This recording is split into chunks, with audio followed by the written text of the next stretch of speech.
जय मसीह की प्रिय विश्वासी भाई एवं बहन, प्रभु यीशु का हम धन्यवाद करें जिसके अनुग्रह से हम एक नए दिन में प्रवेश पाते हैं, जिसके अनुग्रह से हम जीवन की सारी उत्तम से उत्तम आशीषें प्राप्त करते हैं। आज का दिन भी प्रभु के अनुग्रह से भरपूर है, उसकी अगुवाई से भरपूर है और प्रभु की निगहबानी हम सब के जीवनों के ऊपर है। आइए दिल से प्रभु का धन्यवाद करते हुए उसकी उपस्थिति में चलें। और मैं आरंभ में कह देना चाहता हूं कि यदि आपने इस चैनल को अभी तक सब्सक्राइब नहीं किया है तो प्लीज़ सब्सक्राइब कर लें, लाइक और कमेंट करें, और भी साथ में अच्छी बात है। आज के संदेश के लिए हम यूहन्ना रचित सुसमाचार 21 अध्याय में चलेंगे, जहां पर पतरस प्रभु यीशु के क्रूस पर चढ़ाए जाने के बाद, हालांकि उनके पुनरुत्थान के भी बाद, ये बात है कि वो सब कुछ छोड़ छाड़ करके मछली पकड़ने के अपने पुराने बिजनेस की ओर लौटता है। और क्या कहता है,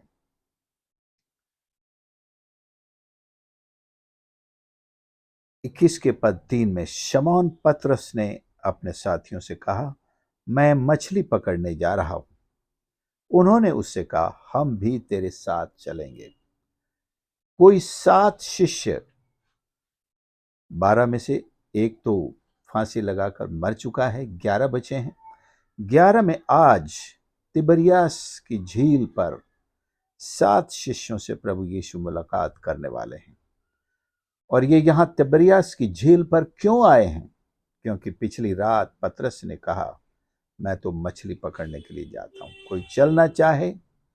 और जितने साथी वहां बैठे हुए थे, 6 और, सब ने कहा, इनके नाम लिखे हुए हैं, शमौन पतरस, थॉमस जो डिडिमस कहलाता है, जो हिंदुस्तान आया था, गलील के काना नगर का नतनएल, जब्दी के 2 पुत्र हैं, जब्दी के पुत्र यानी कि 2 हैं, और चेलों में से 2 और एक जन इकट्ठे थे। तो ये कुल मिलाकर के 7 शिष्य हैं। जब पतरस ने उनसे कहा, मैं मछली पकड़ने जा रहा हूं, ये वाक्य एक बहुत ही अधिक निराश व्यक्ति का वाक्य है। शायद सोच रहा होगा, यहूदा तो चला गया, प्रभु यीशु तो चले ही गए, अब यहां बात आती है खर्चा चलाने की, पैसे की। यहूदा तो मर गया, पता नहीं सारा पैसा कहां छोड़ गया।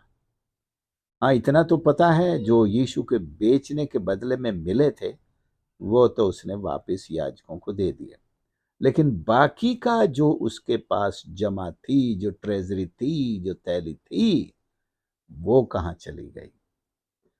अब तो बिल्कुल कड़की आ गई है।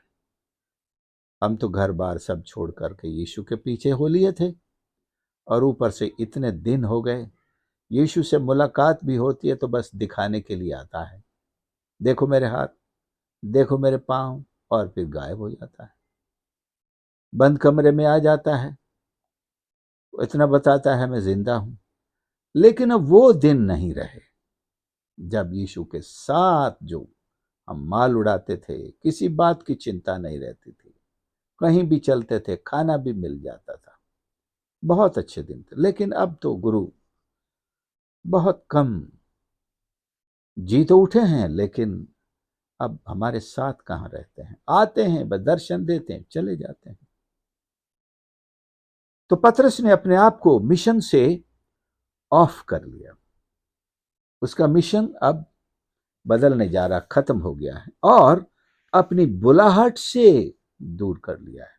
दूसरी बात, यीशु ने जो उसे फिशर्स ऑफ मैन बनाया था, मनुष्यों का पकड़ने वाला, अब वो कहानी पतरस के जीवन से पुरानी हो गई, और पतरस अब अनुग्रह के रास्ते पर नहीं चलने वाला है। पहले सब कुछ यूं ही मिल जाता था, अब तो मछली पकड़नी ही पड़ेगी। अगर खर्चा चलाना है, अगर पेट भरना है, कितना समय हो गया, कुछ सुविधा नहीं है, कुछ खाना पीना नहीं है, कुछ भी समस्याओं का समाधान नहीं है, तो भैया मैं तो मछली पकड़ने जा रहा हूं। अर्थात अपने पुराने धंधे में, बिजनेस में जा रहा हूं, जो मुझसे बनता है मैं वही करूंगा। तुम चलते हो क्या? बाकी 6 साथियों से पूछा। सबने एक स्वर में कहा, हां, हम भी तेरे साथ चलेंगे। यहां बैठकर क्या गप्पे मारते रहेंगे, इससे पेट थोड़ी भरता है। चलो। शाम का वक्त था, सारे चले। नावें शायद उधार ली होंगी या उनके घरानों के लोगों के पास थी। नाव लेकर तिबरियास की झील के किनारे वहीं आ गए जहां उन्होंने बहुत लंबा समय मछली पकड़ने में बिताया था, और मछलियां पकड़ने का अच्छा अनुभव था, हुनर था। मछलियां यहां जरूर मिलती हैं और रात के समय मछलियां मिलती हैं। उन्होंने रात के समय जाल डाले और टू कट शॉर्ट, सुबह हो गई। मतलब रात भर क्या अनुभव रहा उनका। हर बार जब भी जाल खींचते, खाली। सुबह जाल खींचा, खाली। और सुबह हुई। खुशी की बात है, हर रात की सुबह होती है, लेकिन हर सुबह आशा लेकर नहीं आती है। लेकिन ये सुबह आशा लेकर आई। प्रभु यीशु किनारे पर, तिबरियास की झील के किनारे आ खड़ा हुआ। उसने कहा, हे बालको, तुम्हारे पास मछलियां हैं? बताइए। पतरस सोच रहा था, चला गया।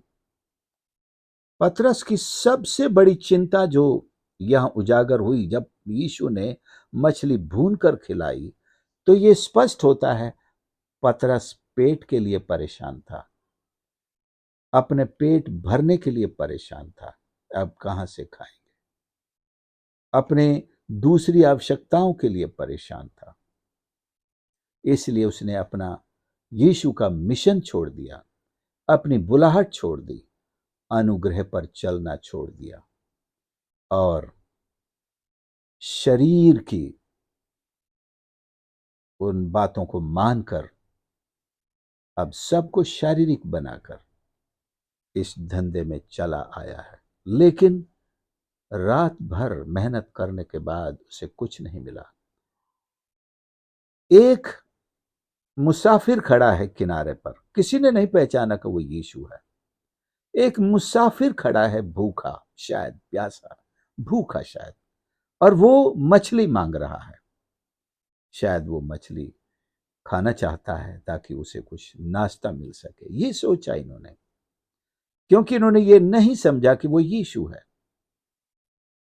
लेकिन वो एक अनजान व्यक्ति मछली मांग रहा है। शायद उसको जाकर के भूनेगा, पकाएगा, खुद खाएगा या अपने परिवार को खिलाएगा। उसको आवश्यकता है। और ये कॉमन बात थी कि भिखारी लोग भी और जरूरतमंद लोग भी झील के किनारे, नदी के किनारे आ जाते थे। जो लोग मछलियां पकड़ते थे उनसे मांग लेते थे, भैया कुछ हमको दे दो यार। तो छोटी मोटी मछलियां कई जो ये नहीं रखते थे, वापिस समुद्र में डाल देते थे। ऐसी मछलियां उठाकर उनको दे देते थे, लो भाई तुम भी खा लो। और थोड़ा दान दक्षिणा भी किया करते थे, लो भाई जाओ पका के खा लो, पेट भर लो। शायद उसी उदारता से उसको कुछ सोचा होगा कि ये भी बेचारा भूखा व्यक्ति, इसको देने के लिए भी हम एक मछली तक नहीं पकड़ पाए। तो जवाब दिया उन्होंने, कुछ नहीं है। लेकिन इस अनजान व्यक्ति ने उनसे कहा कि जाल को कहां पर डालो? हे बालको, क्या तुम्हारे पास मछलियां हैं? उन्होंने उत्तर दिया, नहीं। एक ही शब्द में उसने उनसे कहा, नाव को दाहिनी ओर जाल डालो तो पाओगे। नाव के दाहिनी ओर मतलब राइट हैंड पर। तुम लेफ्ट में डालते रहे, शायद कुछ नहीं पकड़ा। ये ना तो लेफ्ट की गलती है ना तो राइट की गलती है। एक्चुअली उन्होंने राइट में भी डाला होगा, लेफ्ट में भी डाला होगा। जब लेफ्ट में कुछ नहीं मिला तो राइट में भी डाला होगा। लेकिन क्योंकि पतरस का कन्फेशन बताता है, क्या है कि हम तेरे कहने पर मैं जाल डालता हूं। और अब बड़ी मछलियां आई। The difference what it made was it the saying of Jesus. जिस बात ने फर्क डाला वो ये थी कि यीशु के कहने पर, ये हम बहुत पहले दूसरा चमत्कार पढ़ के आए हैं। तो यहां पर भी हालांकि उन्होंने यीशु को नहीं पहचाना, तो कि उस अजनबी के कहने पर उन्होंने जाल तो डाल दिया और चमत्कार हो गया। इतनी मछलियां आ गई, उनकी गिनती भी की गई 153। और उन्होंने फिर यूहन्ना ने पहचान लिया, अरे ये तो प्रभु है। पतरस ये सुनते ही अपना जो कपड़ा ऊपर लपेटता था उसको उठाया और झील में कूद पड़ा। शायद वो इस हालत में नहीं था कि यीशु के सामने खड़ा हो सके, इसलिए वो कूद पड़ा और फिर कपड़े को लपेट करके दूसरी तरफ जाकर लपेट करके फिर के सामने आया। और दूसरी तरफ क्या देखते हैं? आश्चर्य की बात, अब संदेश यहां से शुरू होता है कि यीशु कोयले पर मछलियां भून रहे हैं। यीशु को जरूरत नहीं थी उनकी पकड़ी हुई मछलियों को मांगने की, उनके पास पहले से मछली है। ये भूल गए थे कि प्रभु यीशु के साथ रहने से हमें मछली के लिए जाल डालने की आवश्यकता नहीं, हर जरूरत पहले से पूरी हो रही थी और यीशु करते आ रहे हैं। लेकिन आज पतरस ने जो काम किया, मिशन से दूर चला गया, अपनी बुलाहट से बाहर चला गया, ईश्वर के अनुग्रह के उसने ठुकरा दिया और उसके बावजूद इतनी भरी झील में से, जिसमें से यीशु के कहने पर पूरी नाव भर जाती है और इनको पूरी रात में एक मछली नहीं मिलती है। जब हम यीशु की बुलाहट से दूर हो जाते हैं, जब हम उसके अनुग्रह के मार्ग को छोड़कर मेहनत को ईश्वर बना लेते हैं, मेहनत के मार्ग पर जा खड़े होते हैं। मेहनत बुरी नहीं है, मसीह लोग भी मेहनत करते हैं, करनी चाहिए।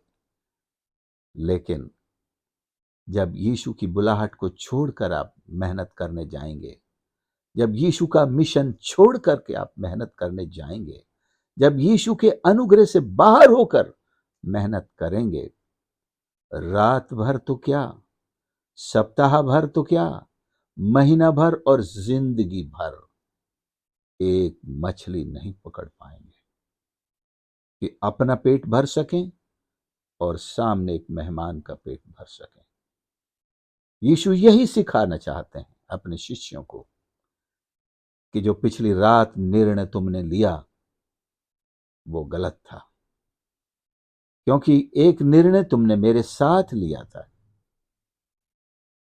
और मैंने तुम्हें महान आदेश दे दिया था, सारे जगत में जाओ और जो बातें मैंने तुम्हें सिखाई हैं वो सारी दुनिया को मानना सिखाओ। लेकिन तुमने उस बुलाहट को ठुकरा दिया, उस महान आदेश को ठुकरा दिया और जो कुछ आज तक अनुग्रह से तुमको मिलता आ रहा था, अनुग्रह के उस मार्ग को ठुकरा दिया और यूनान की फिलॉसफी के अब तुम अनुयायी बन गए। भैया मेहनत करोगे तो खाओगे, ईश्वर ने दो हाथ किस लिए दिए? कमाओ खाओ। इस पे आ गए, तुमने अनुग्रह को नहीं पहचाना, यीशु के साथ रहते हुए उसके अनुग्रह को नहीं पहचाना। चलो आओ, कोयलों पर प्रभु यीशु पहले ही मछली भून रहे हैं, रोस्टेड फिश। मुझे भी पसंद है, हाँ वो मछली। कभी कभी मैं, एक होटल है जिसमें जाकर के लाता हूं रोस्टेड, अच्छी लगती है, फैट वगैरह तेल वगैरह उसमें कुछ नहीं रहता, खाइए अच्छी लगेगी। सो यीशु ने उनसे भी कहा जो तुमने पकड़ी हैं उनमें से भी ले आओ। चलो, यीशु ने उनकी मेहनत को यानी कि इनकार नहीं किया, मेहनत को उसने बेइज्जत नहीं किया या मेहनत का उसने तमाशा नहीं किया, उसमें से भी लाओ।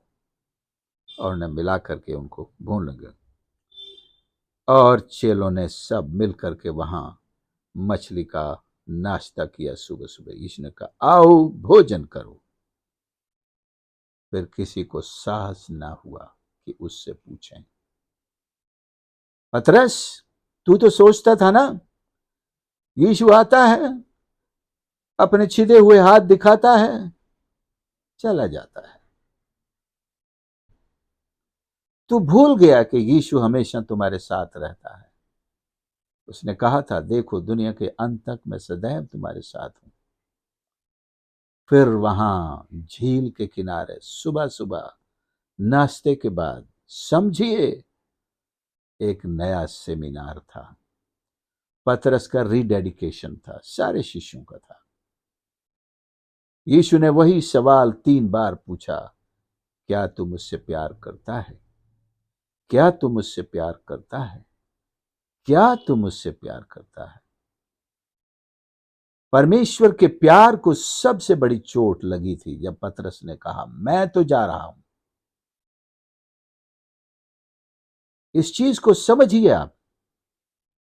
प्रभु यीशु के प्यार को सबसे बड़ी चोट लगी थी और पतरस का मन यह गवाही देता था कि मैं यीशु से बहुत प्यार करता हूं। यीशु जानते थे और 3 बार इनकार करके उसने यीशु को जो चोट पहुंचाई थी, आज या पिछली रात उससे भी बड़ी चोट पहुंचाई जब ये कहा, मैं तो अब पुराने धंधे की ओर जाता हूं। जिंदगी के काम कैसे चलेंगे, पेट कैसे भरेंगे, अब हम क्या करेंगे, अब कौन हमको कुछ देगा। यीशु के साथ जाते थे तो बहुत कुछ मिल जाता था, खाना भी मिल जाता था, पैसे भी मिल जाते थे, बहुत सेवा होती थी, अच्छा लगता था। लेकिन अब यहां इतने दिन हो गए, 40 से ज्यादा दिन हो गए, हम दुब के छिपे घूम रहे हैं, फिर रहे हैं, यहां पड़े हैं, खाने को कुछ नहीं है, मैं तो जा रहा हूं पिछले धंधे में। ये चीज प्रभु यीशु को एक गहरी चोट दे गई। ठीक है, रात में उसने उन्हें मेहनत करने दिया। सुबह उनसे पूछा, क्या तुम्हारे पास मछलियां हैं? मैं इसको इस तरह पूछना चाहता हूं अपने आप से, आपसे भी। क्या तुम्हारे पास पैसे हैं? तुम कमाने गए थे। क्या तुम्हारे पास वो धन, वो दौलत, वो इज्जत कमा ली तुमने, जो यीशु को छोड़कर, उसकी सेवा को छोड़कर, उसकी बुलाहट को छोड़कर कमाने गए थे, उसका अनुग्रह छोड़कर जो दुनिया की खोज में गए थे? क्या वो मछलियां तुमने पकड़ ली? हैं तुम्हारे पास, तुम्हारी जेब में, तुम्हारी ट्रेजरी में, जो तुम जिस हुनर से तुम ये सारे काम करने गए थे, क्या तुमने कर लिया? एक मुसाफिर का नाश्ता करा सकते हो? सुबह सुबह एक मुसाफिर तुम्हारे सामने खड़ा है, उसे नाश्ता करना है, उसी में से जो कुछ तुमने पकड़ा है, कमाया है, तुम्हारे पास है। बताओ। नहीं। जवाब था नहीं। मैं जानता हूं आपका और मेरा जवाब भी नहीं है। शायद पैसे तो आपकी जेब में होंगे, लेकिन आप समझ गए, मेरे कहने का अर्थ आप समझ गए। बात या मतलब नाश्ते से नहीं है, मतलब 2 रोटी किसी को खिलाने से नहीं है। वो चीज आपके पास नहीं है जो आज के मुसाफिर को चाहिए, जो दुनिया को चाहिए। वो केवल यीशु के मार्ग पर चलकर ही आप दे सकते हैं, जो यीशु के साथ चलकर आप दे सकते हैं। वो है जीवन की रोटी, वो है जीवन का जल, वो है परमेश्वर की शांति, वो है परमेश्वर का उद्धार, वो है परमेश्वर के मेल मिलाप की मछली। और रोटी और उसकी शांति और उसका अनंत जीवन, वो तो आप पीछे छोड़ आए हैं। आप तो धन कमाने में लग गए। धन तो है आपकी जेब में, लेकिन इससे आप सामने वाले के लिए शांति नहीं खरीद सकते, उद्धार नहीं खरीद सकते, पापों की क्षमा नहीं खरीद सकते, चंगाई नहीं खरीद सकते। उसके जीवन में उसकी आत्मा के लिए शांति नहीं खरीद सकते। आपकी कमाई आपके पास धन के रूप में हो सकती है, मछलियां हैं, गधे हो सकते हैं, घोड़े हो सकते हैं, रथ हो सकते हैं, बैंक बैलेंस हो सकता है, इंडस्ट्रीज हो सकती है, एक बड़ी नौकरी, तनख्वाह, रुपये, डॉलर्स, कुछ भी हो सकते हैं, घर, मकान, सोना, चांदी, सब हो सकता है। But none of this can buy salvation for the person standing at the shore of the sea और लेक। झील के किनारे खड़े इंसान के लिए पापों की क्षमा नहीं खरीद सकता। ये सब कुछ छोड़कर आपको, जैसे पहले छोड़कर यीशु के पीछे हो लिए थे, आपको चलना होगा। उसी मिशन को गले लगाना होगा, उसी बुलाहट को वापिस पाना होगा, उसी अनुग्रह के मार्ग पर चलना होगा। ये 7 शिष्यों का रीडेडिकेशन था। और इस रीडेडिकेशन के बाद यीशु ने पूछा, क्या तू मुझसे प्यार करता है? इसका मतलब ये था, ये जाल यहीं छोड़ दे। पतरस और साथियों, ये जाल तुम्हारे लिए नहीं है। तुम्हें मैंने जो जाल दिया है, मनुष्यों को पकड़ने वाला जाल, उस जाल को उठाओ जो तुमने छोड़ आए हो। मैंने तुम्हें आदेश दिया, उस जाल को उठाओ, मेरे मेमनों को चराओ, उनकी रखवाली करो, मेरी भेड़ों को चराओ, उनकी रखवाली करो। क्या तू मुझसे प्यार करता है? हां प्रभु, तू तो जानता है मैं प्यार करता हूं। ठीक है। प्रभु ने उस पर दोष नहीं लगाया, ये क्या किया तूने, इन सब को बहका कर ले आया, ये क्या किया? नहीं कहा, जा मेमनों को चरा, की रखवाली कर, जा मेरे भेड़ों को चरा, उनकी रखवाली कर, गो। यस। उसके बाद यूहन्ना का सुसमाचार खत्म हो जाता है और प्रेरितों के काम की पुस्तक शुरू होती है, जहां पर हम पतरस को बाकी शिष्यों के साथ, पूरे 150 शिष्यों के साथ इंतजार करते हुए, प्रार्थना करते हुए, बैठे हुए अपर रूम में पाते हैं। कोई ज्यादा देर न हुई थी, उनकी प्रार्थनाएं चल रही थी, पवित्र आत्मा उनके ऊपर उतरता है और सब के सब सामर्थ्य से भर जाते हैं, अन्य भाषा के वरदान से भर जाते हैं, परमेश्वर की स्तुति करने लगते हैं। और फिर वहां से निकलकर आप देखेंगे यरूशलेम में गवाही शुरू होती है उसी दिन से। 3000 बपतिस्मे उसी दिन हो जाते हैं। और फिर यरूशलेम, यहूदा, सामरिया, पृथ्वी के छोर छोर तक, और उन्हीं 7 शिष्यों में से एक थॉमस हिंदुस्तान के छोर छोर पर आकर सुसमाचार सुनाता है। प्रियो, आपने इस संदेश को समझ लिया है। अपनी बुलाहट को याद करें, अपने डेडिकेशन को याद करें, यीशु को आपने क्या प्रॉमिस दिया था उसे याद करें। क्या आप उसके मार्ग से हट गए हैं क्योंकि आपको पेट भरने के लिए मुश्किल हो गई थी, क्योंकि आपके पास पैसे नहीं थे, इसलिए बुलाहट को त्याग दिया, ईमानदारी को छोड़ दिया, परमेश्वर पर भरोसा करना छोड़ दिया, अनुग्रह के रास्ते पर चलना छोड़ दिया, और यहां तक कि यीशु का जो मिशन लेकर के चले थे, जिसे रजिस्टर करवाया था, सारे एम्स एंड ऑब्जेक्ट्स मछलियों वाले कोयले पर भून के खा गए, नष्ट कर दिया।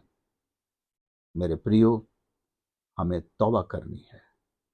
यीशु हमारे जीवन की सारी जरूरतें पूरी करते हैं, तो भी हम इन जरूरतों के लिए नहीं जीते हैं। We do not live for bread alone, because God gives us the bread to live even for our physical life. शारीरिक जीवन की रोटी भी प्रभु यीशु देते हैं। लेकिन अगर जिसने जीवन की रोटी खा ली है, उसे ये फिजिकल रोटी की भूख जो है, परमेश्वर के अनुग्रह से प्रभु से प्रदान करते रहे। इतना भरोसा तो है ईश्वर पर कि जो जीवन की रोटी देते हैं, वो शरीर वाली रोटी, शारीरिक रोटी भी देंगे। जो जीवन का जल देते हैं, वो भौतिक जल भी दे सकते हैं। जो जीवन दे सकते हैं, जीवन की आवश्यकताएं भी पूरी कर सकते हैं, करते हैं। उन्होंने तो कहा, पक्षियों को देखो, इनके लिए कौन बोता है, कौन काटता है, कौन कुआं खोदता है, फिर भी इनमें से एक भी न तो भूखी गिरती है, न प्यासी होकर मरती है। उन्होंने फूलों के लिए भी कहा, देखो। सुप्रियो, मैं पूछना चाहता हूं, आपने यीशु की बुलाहट को छोड़कर मछलियां पकड़ने के पीछे भागे हैं। आज बताइए, आपके पास कितनी मछलियां हैं? क्या इन मछलियों से आप किसी भूखे की भूख शांत कर सकते हैं? उसकी भूख अनंत जीवन है, उद्धार है, चंगाई है, शांति है, क्षमा है, परमेश्वर के साथ मेल मिलाप है। आपका पैसा, आपके डॉलर्स, आपका रुपया, आपका सोना, आपका चांदी, क्या ये कर सकते हैं? आपका जवाब आने से पहले मैं जवाब दे देता हूं, नहीं, नहीं, नहीं। तो आइए, मैं यहां धन और दौलत से नफरत करना नहीं सिखा रहा हूं। परमेश्वर हमें और प्रदान करे, आपको भी प्रदान करे। आपके बैंक बैलेंस भरे रहें, आपके घर में धन धान भरा रहे, सोना और चांदी भी हो, अच्छे से अच्छे घर मकान हो, सबकी जिंदगियों में सारी भौतिक आशीषें हों। मैं ये कह रहा हूं कि प्रभु यीशु की जिस बुलाहट को आपने पाया था, क्या धन की सकेती के कारण उसे त्याग कर, ईश्वर पर वो भरोसा छोड़कर कि क्या प्रभु मेरी आर्थिक बातों की पूर्ति करेंगे, दुनिया के पास लौट तो नहीं गए हैं? लौट आइए। यीशु आज तिबरियास की झील पर आपका इंतजार कर रहे हैं, और उन्होंने कोयले जला रखे हैं। पतरस, कोयले तो याद है ना, पिछली बार कोयले ताप रहे थे तुम महायाजक के घर में, जब यीशु का 3 बार इनकार किया था।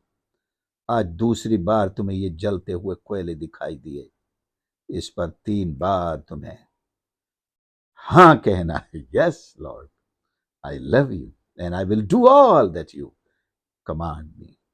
आइए हम प्रार्थना करें। प्यारे प्रभु, हम धन्यवाद करते हैं आपके इस पवित्र वचन के लिए, खुदा, जो हमारी आंखें खोल देता है, हमारे दिलों के उन सारी शंकाओं को नष्ट कर देता है।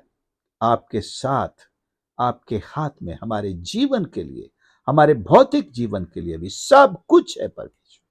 आत्मिक जीवन के लिए सब कुछ है, इसी तरह भौतिक आवश्यकताओं की पूर्ति भी आप ही के हाथ में है।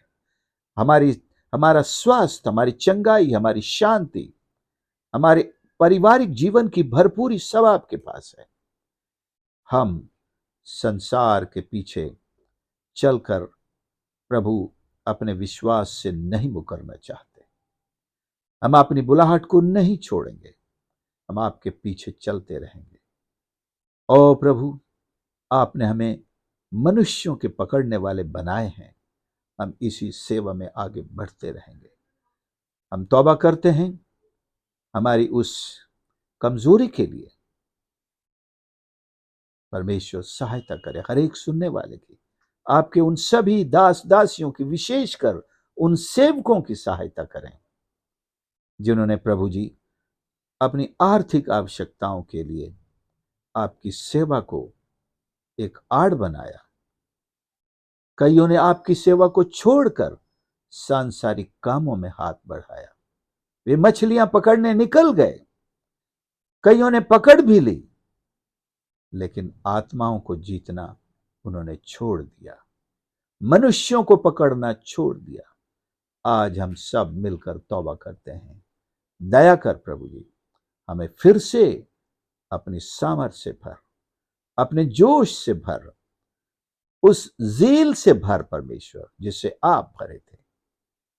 हर एक सुनने वाले को आशीष कर प्रभु, उनके डेडिकेशन को स्वीकार कर और उनके कमिटमेंट को रिन्यू कर दे। परमेश्वर सहायता और मदद कर। प्रार्थना उद्धार करता प्रभु यीशु के नाम से मांगते हैं, आमीन। प्रभु आप सबको आशीष करें। आपने संदेश को सुना, जरूर मेरा निवेदन है दूसरों के साथ भी शेयर करें और चैनल को सब्सक्राइब करने के बाद ही इसे बंद करें। परमेश्वर आपको आशीष करे। God bless you.